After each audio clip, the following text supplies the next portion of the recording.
Welcome to Baking It Down, presented by the Waffle House Football League. Hello, I'm this week's host, Casey Tiemann. This week is the start of what I like to refer to as the redemption weeks. It's a time in the season where we get to take a look back at where we were, where we are now, and where we'd still like to be. In week 12, we get a restart. We get a rematch. We get a chance to show our week one opponents that we've overcome the adversity of the past, and we will continue to march forward to a WHFL championship. The only questions I have now: are the mid teams going to continue to rise? Are the leaders going to fumble? And for all those at the bottom, can you just find a way to survive? There's no time to waste. Let's get into it.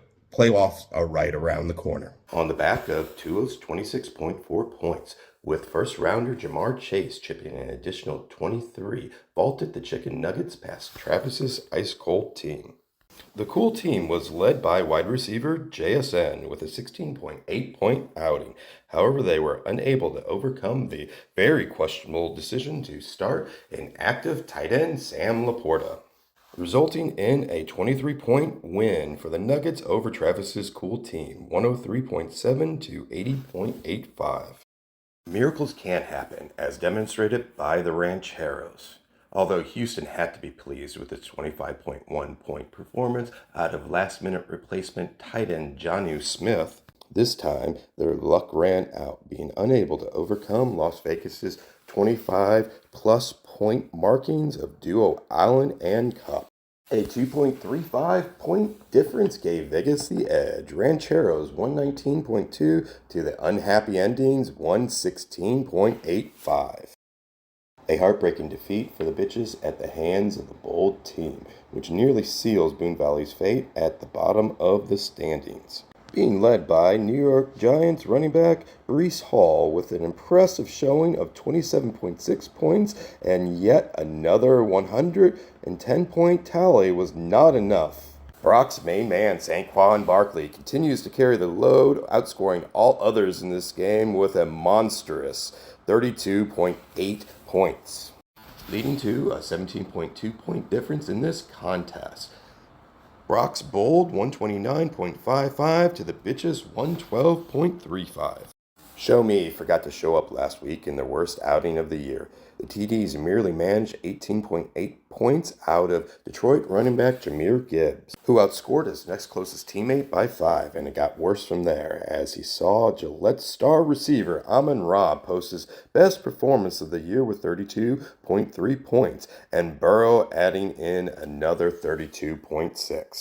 This one was a 49.05 routing by Raw Sauce, 136.2 to TD's 87.15. And in the Game of the Week matchup, neither the dead-eye execution of Sam Darnold's 26.1 points nor the deadly waiver wire acquisition of Jennings' 20.1, which accounted for more than half of the killer's total points for the week, was enough to take out the Paints.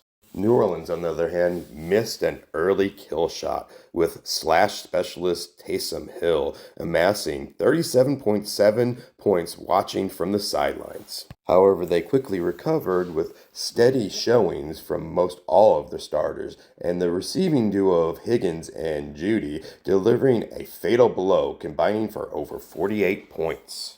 A 29.45-point victory. Paints 117.55, blasts the Killers 88.1. The standouts once again stood by, as the team was efforted by NFL MVP but fantasy dud quarterback Patrick Mahomes with only 17.8 points, while he saw backup Bo Nix of the historically best AFC West franchise in the Denver Broncos score 31.85 points riding the pine. The Big Brown Machine rode Joe Mixon and 4 other Dak studs to a combined 126 points. As for the other 4 starters, they managed merely 21. This one was a 69.75 beatdown of Dak's 146.65 points to Sean's 76.9, was the third biggest defeat of the year. There certainly was a lot of movement this week in the standings, with big wins and big losses leading to leapfrog moves. Starting off, we have Show Me Your TDs. With their disappointing loss, they dropped to 5th, while Raw Sauce, Gillette, and New Orleans Paints both move up 1. Big Brown Dak's big win vaulted them 2 spots into 6th place, while we saw KC Killers and Travis's Cool Team both drop 1. At the bottom of the league, we have previous cellar dweller Denver Chicken Nuggets moving up 2 spots to 9th place, and both Sean and the Bitches moving down 1 spot. This is where we take a look back to see which players earned the honor of best, the worst, and the most questionable sit-start decisions of Week 11, and everyone's favorite segment, the good, the bad, and the ugly. As always, we start out with the good. Manager of the Big Brown Dak, Todd, pulled out his crystal ball to envision Chris Boswell, Pittsburgh Steelers place kicker, sailing through 6 field goals, 3 of them from 50 plus, resulting in a positive 19-point swing, adding to the enormous 146-point explosion. Next up, we have the bad.